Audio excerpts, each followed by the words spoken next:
72 জন নবীর আওলাদকে তিনি সাথে নিয়ে যখন রওনা দিয়া দিলেন, রওনা দেওয়ার পরে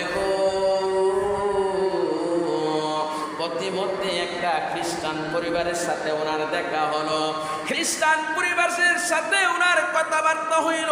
খ্রিস্টান পরিবারের সাথে ওনার দীর্ঘক্ষণ কথাবার্তা হওয়ার পরে খ্রিস্টান পরিবারের সবাই বলে, গো হুসাইন, ও হুসাইন,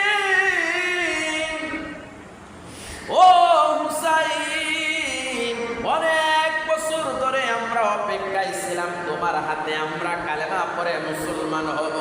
হুসাইন, তুমি দেরি কইরো না, আমাদেরকে আজকে কালেমা পড়াইয়া তুমি মুসলমান বানায়া দাও।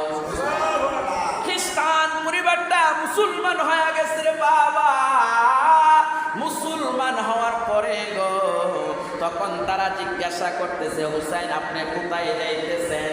হুসাইন রাদিয়াল্লাহু তাআলা আনহু বলে, আমি কুফাতে যাইতেছি।